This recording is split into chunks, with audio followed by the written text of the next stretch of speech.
Do we have free will and are we morally responsible? Let us dive into a profound and age-old question that has intrigued philosophers, psychologists, and thinkers throughout history: the concept of free will and moral responsibility. I'm Sinta Ebersohn, a post-traumatic growth specialist, and I coach people through all kinds of adversities and traumatic experiences by consciously cultivating resilience within the valuable life lessons that these events offer us. If we're almost totally ignorant of the real sources of our attitudes, propensities, and desires, how can we ever be fully in control of our moral lives? This is a question that has challenged great minds from Aristotle to Freud. Freud's determinist vision poses a challenging perspective. If our actions are determined by hidden forces within us, does that not limit our personal moral responsibility? Freud suggests that our inner selves can be shaped and governed by both internal and external forces. But can we really claim that we are not wholly controlled by them? It's a thought-provoking concept that challenges the very foundation of our understanding of free will. Enter Hume, who reminds us that while our actions may be caused or determined, it doesn't necessarily mean we are coerced or forced into behaving in certain ways. So where does that leave us? Most moral philosophers argue that despite external and internal influences, we are not mere puppets on a string. We may have causes for our moral behavior, but we still have the capacity for reason and for choice. The question persists: do we have free will? And are we morally responsible? It's a topic that challenges our fundamental beliefs about ourselves and our agency in the world. In the Get Up and Grow community, we don't just explore these philosophical questions.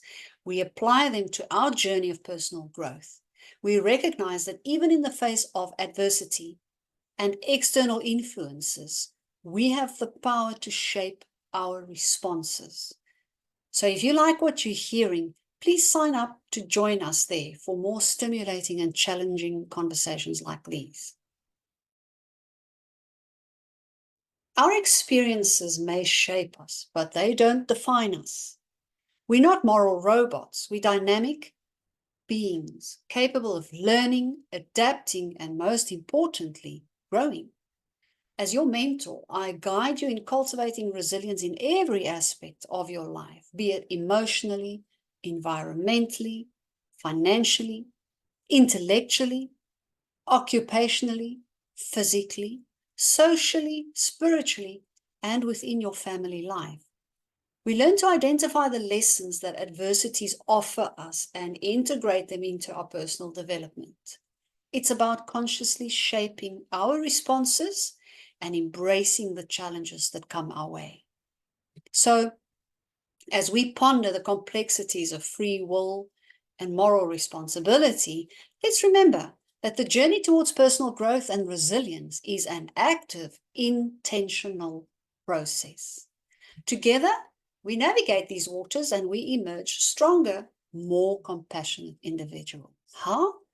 Here are a few practical examples where we have the power to choose our responses, shape our narrative, and consciously cultivate resilience in the process. Think about workplace challenges. Imagine facing a challenging situation at work. Perhaps a project didn't go as planned, or there's conflict within the team. In this scenario, you have the power to choose your response. Instead of succumbing to stress or frustration, you can consciously choose resilience. By reflecting on the lessons learned, adapting your approach, and maintaining a positive mindset, you can turn this challenge into an opportunity for personal and professional growth. This not only impacts your well-being, but it will also influence the overall dynamics of your workplace. Let's think about parenting under stress. Now, parenting comes with its share of unexpected challenges. Let's say you're dealing with a difficult parenting moment. Maybe your child is struggling at school and you're feeling overwhelmed. In this situation, again, you can choose to respond with patience, empathy and a growth-oriented mindset. By seeking support, learning from the experience, and adapting your parenting strategies, you consciously cultivate resilience. This not only helps you navigate the immediate challenge, but it also contributes to building a resilient family environment where everyone can thrive. Think about health setbacks, for example. Facing health issues can be a significant life challenge. Consider a scenario where you receive a diagnosis that requires lifestyle changes. Despite the initial shock, you have the power to choose how you respond.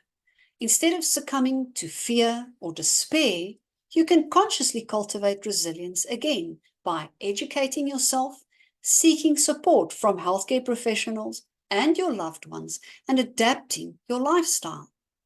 By focusing on the aspects of your health that you can control, you shape a narrative of empowerment and resilience. This not only positively impacts your well-being, but it also serves as an inspiration for others facing similar challenges. In each of these examples, the key lies in recognizing the power of choice, in actively engaging in the learning process, and consciously shaping the narrative of your life. It's about embracing challenges as opportunities for growth and using your agency to cultivate resilience in various aspects of your personal and your professional journey. Thank you for joining me in this reflective moment. Until next time, keep growing, keep thriving, and remember, you have the power to shape your narrative. I'm Sinta Ebersohn, and I invite you and your family to get up and grow with me.